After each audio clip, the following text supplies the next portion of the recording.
देखिए latest episodes बिल्कुल ad free.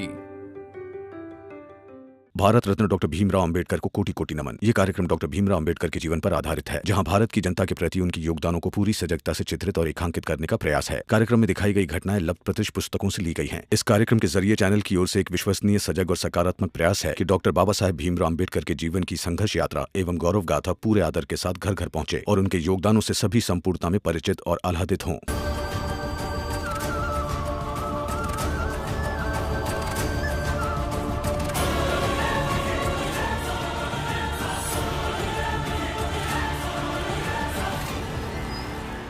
ये सही नहीं है रमा, ये सही नहीं है। अब चलिए अंदर, चलिए चलिए। आनंद, आनंद,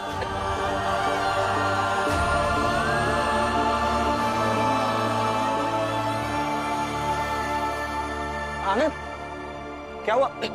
आनंद,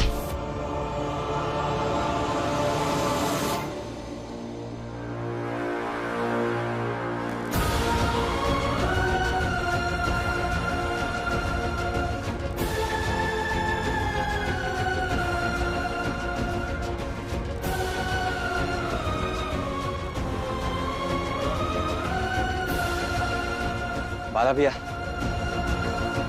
ये गिलास उठाइए और दीजिए।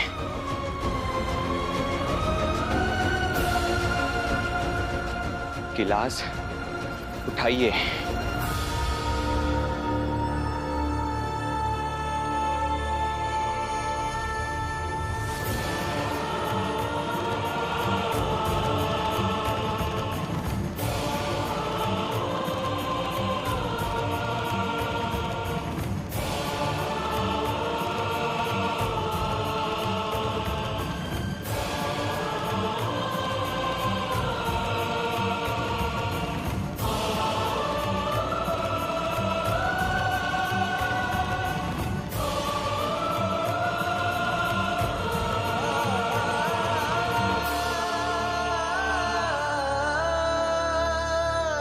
अक्सर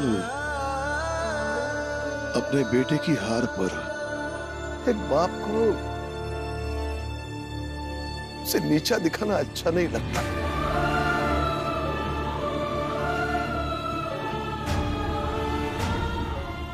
लेकिन जब बेटा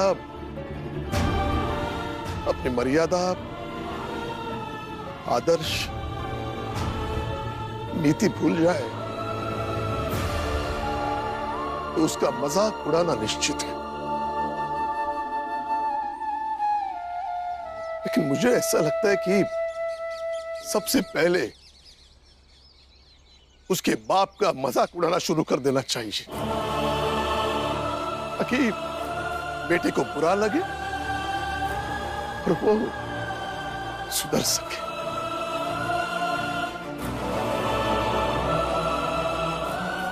बधाई हो आनंद, बधाई हो।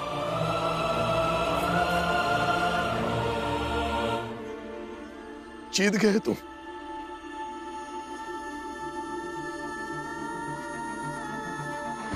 नहीं, तुम दोनों जीत गए। अरे बाप हार गया।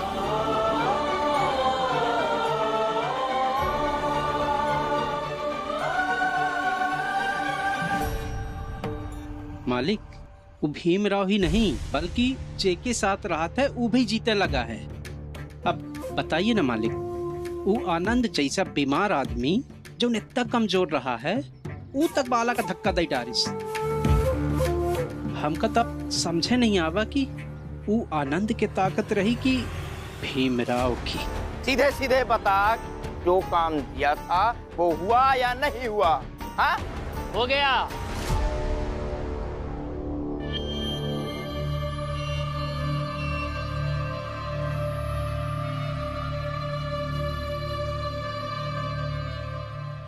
नरोत्तम, ये बड़ा काबिल हथियार हाथ लगा है। वैसे तो भीमराव कई बार बच चुका है,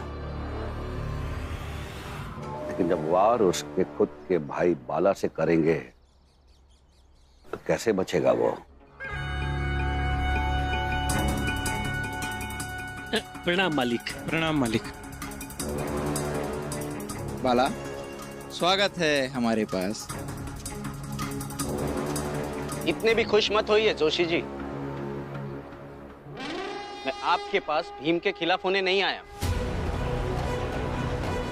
मुझे आपकी मदद चाहिए ताकि मैं भीम ने जो मुझे चुनौती दी है वो जीत सकूं और अपनी पत्नी को उस चाल से वापस ले जा सकूं। और हितेश काका ने कहा कि इसमें आप मेरी मदद कर सकते हैं, सिर्फ इसीलिए आया हूं और कुछ भी मत समझिएगा। मैं पहले भी कई बार आपसे कह चुका हूं और आज फिर से एक बार कह रहा हूं कि मैं भीम के खिलाफ आपकी कोई मदद नहीं करूंगा। बाला, हवा से उतर जमीन पर आ जा। मदद हम करते हैं लोगों की, और मदद की बात है सब बाद में। पहले मर्द बनना सीख। मालिक, बाला उस घर में सबसे बड़ा मर्द है। अच्छा, तभी तो भीम से टक्कर ले रहा है। और अपनी पत्नी को पत्नी की तरह रख रहा है। और ऐसे ही रहे, इसके लिए लड़ाई लड़ रहा है। ये तो बहुत अच्छी बात है। अगर बाला अपनी पत्नी को पत्नी की तरह रखता है तो ये अवश्य जीतेगा। लेकिन कैसे जीतेगा? अब तो आनंद भी आ गया है और राम जी और बुआ पहले से ही एक खिलाफ हैं। और वो जीजा भाई, उसकी तो कहानी अलग चल रही है। ये बेचारा बाला अकेला रह गया। हम लोग तो इसके साथ हैं, लेकिन हमेशा तो नहीं रह सकते। इसलिए बस मालिक, अब आप ही बताइए कि ये बाला कैसे लड़े। लड़ेगा और जीतेगा भी। बाला, निश्चिंत रहो, अब हम तुम्हारा मार्गदर्शन करेंगे। देखिए भाभी, आपको मजबूत बनना होगा, पत्नी होने के महत्व को समझना होगा, अपनी ताकत जाननी होगी। आज से अपने हक को, अपने महत्व को समझना होगा। अब तुम अपने हक, अपने महत्व को पहले से ज्यादा समझो। पहले से ज्यादा अपने पत्नी से कठोरता से बातें करनी होंगी। अपनी पत्नी को उसकी सीमा याद दिलाते रहनी होगी। एक बात याद रखो बाला, तुम पर हमला तेज होगा, और जब हमला तेज हो जाए ना तो बचाव का केवल एक ही तरीका होता है, खुद आक्रामक हो जाना। तुम एक काम करो, तुम जाओ और इससे पहले कि वो भीमराव, उसकी पत्नी रमा, तुम्हारी बुआ, राम जी, आनंद, ये सब तुम्हें नीतियां समझाए, पति पत्नी के रिश्तों की गलत व्याख्या करे, तुम आक्रामक होकर उनकी नीतियों को मिटा दो। हालांकि अगर तुमने ये नहीं किया, तुम्हारी सोच भी उनकी तरह हो जाएगी। हमारी तो यही राय है। हाँ भाभी, यही राय है हमारी। बाला भैया के किसी भी सवाल को हम निरुत्तर नहीं रहने देंगे। उनके हर सवाल का जवाब चुन चुन कर देंगे। फिर उन्हें भी पता चलेगा कि हम कमजोर नहीं हैं, क्योंकि अक्सर सवालों के बोझ तले व्यक्ति कमजोर पड़ता है। इसलिए बाला भैया के सामने हमें कमजोर नहीं पड़ना है, और खासकर आपको कमजोर नहीं पड़ना है। हाँ भीम, मैं कमजोर नहीं पड़ूंगी। रमा, जल्दी से खाना बना ले बेटा। आनंद और लक्ष्मी को भूख लगी होगी। नहीं बुआ, रहने दीजिए। मैं आया हूं क्योंकि मुझे अपने पत्नी के साथ इस घर को छोड़कर जाना है, और जब जाना ही है तो खाना क्या खाना। आनंद, तुम्हारी बातों से मुझे ऐसा लग रहा है कि मेरा फैसला तुम्हें सही नहीं लगा।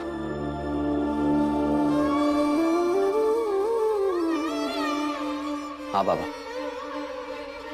नहीं लगा।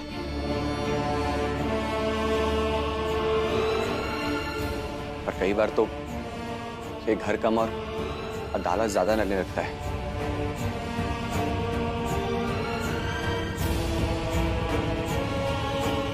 लेकिन मैं बाला भैया नहीं हूं कि मैं आपसे बहस करूं, आपको भला बुरा कहूं।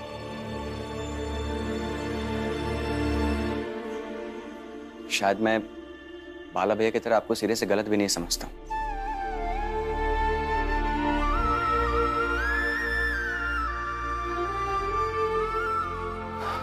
लक्ष्मी, चलो सामान बांधना है।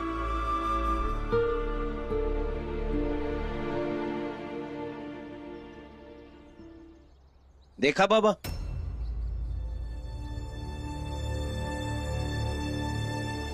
आपका एक और बेटा आपकी तरफ बनने चला है।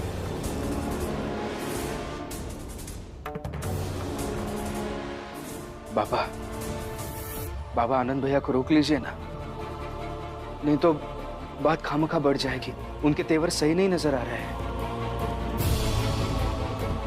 हाँ बाबा, दीदी आपकी भावनाओं को समझ रही है, मगर भैया वो नहीं समझ रहे। रोक लीजिए ना दोनों को। पहले तुम लोग मेरी भावनाओं को समझो। आप अपने बेटे को जाने से रोकेंगे नहीं रोकेंगे, इससे कोई लेना देना नहीं है मुझे। मुझे न्याय कब मिलेगा वो बताइए पहले। और भीम, तुमने ये जो लिख कर दिया है ना कि मुझे न्याय जरूर मिलेगा, इस पर कुछ सोचो।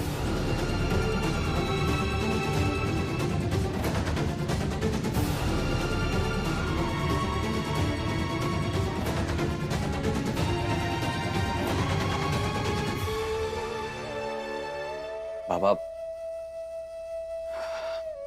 चलता हूं।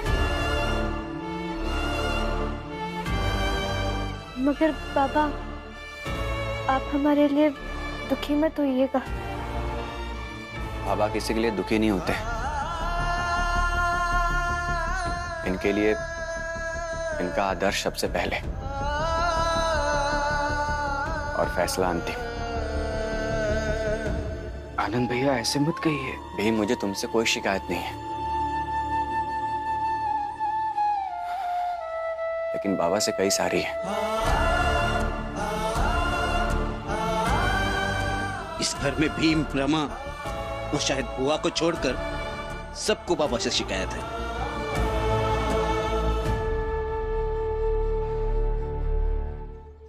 मेरा तो जीवन ही बीत रहा है शिकायत करते रहने में।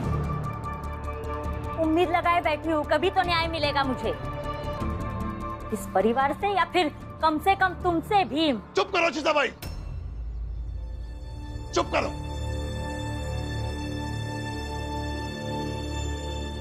न्याय की रट लगा के रखी है जीजाबाई। तुमने किसी के साथ न्याय किया? पति के साथ, ससुराल के साथ, बच्चों के साथ?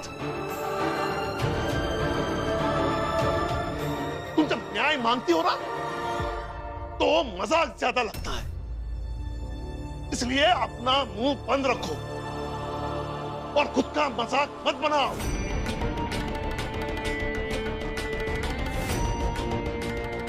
और तुम दोनों, आनंद और लक्ष्मी, मेरे प्रति तुम दोनों को शिकायत है ना, तो उस शिकायत को वैसे ही रहने दो। ये बुढ़ा बाप उन शिकायतों की कभी सफाई नहीं देगा, कभी नहीं देगा।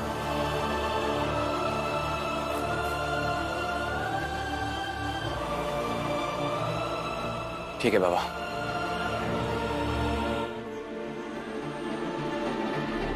चलो लक्ष्मी।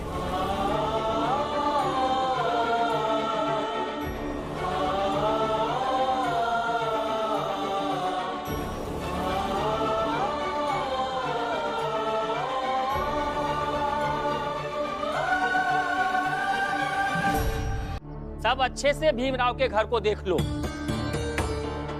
और समझ लो कि जिस घर के लोग पढ़े लिखे होते हैं उस घर की स्थिति कैसी होती है।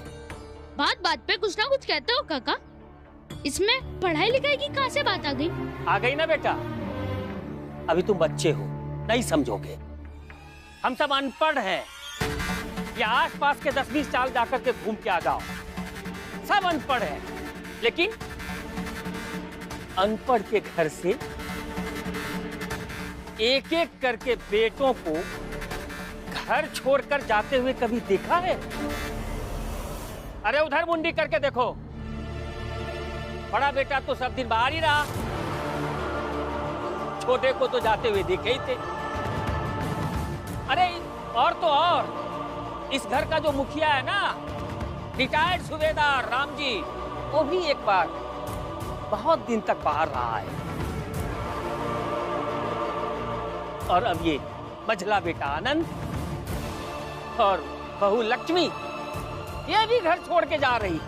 देखो तो हितेश भाऊ, ये हिसाब से तो ये पढ़ाई लिखाई तो भयंकर विनाशकारी चीज भाई। हा? अब चाहे भले कौनो पढ़ लिख के 2-4 पैसा कमा ले, जैसे कि भीमराव कहत रहा है, लेकिन जब सब रिश्ता नाता परिवार ही टूट जाए तो वो पैसा से मिलने वाली खुशी से क्या मतलब हवा? आप सबका मतलब अच्छे से समझते हैं। मौका मिला नहीं कि भीम और भीम से जुड़ी चीजों की शिकायत करने लगे। घर छोड़ के जाना और पढ़े लिखे होने के बीच में कोई संबंध नहीं है। और पढ़े लिखे जब अलग होते भी है ना, तो मर्यादा में रह के अलग होते हैं, लड़ झगड़ कर नहीं।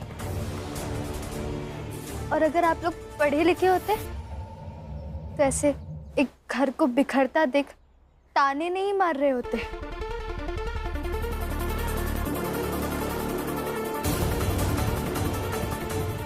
चलो लक्ष्मी। आनंद और लक्ष्मी, तुम दोनों यहीं रुको, मैं अभी आ रही हूँ।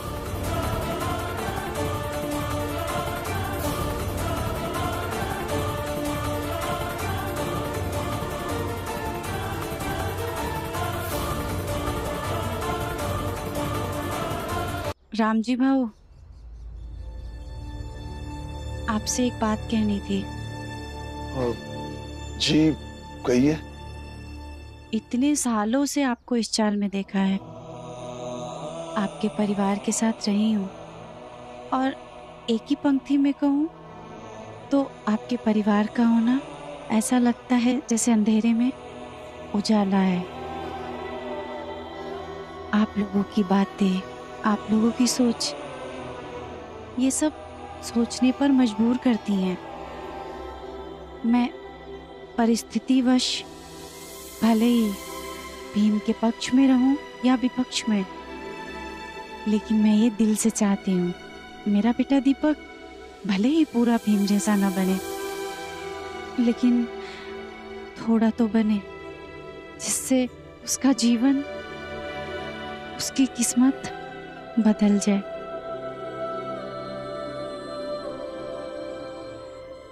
लेकिन बाहर जैसी बातें चल रही हैं, जैसी बातें हो रही हैं, उन्हें सुनकर ये डर लग रहा है कि कहीं मेरा बेटा ये सच ना मानने लगे कि पढ़ाई लिखाई बुरी चीज है, पढ़ने लिखने से घर बिखर जाता है और वो उससे दूर हो जाए।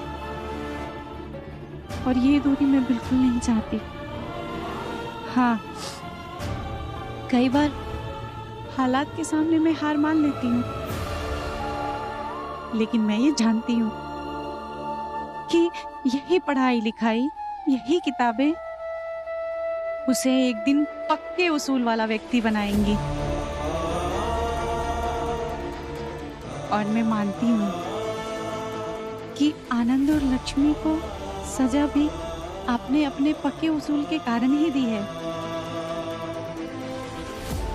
लेकिन दीपक अभी बहुत छोटा है, उसे ये सब कुछ नहीं समझेगा।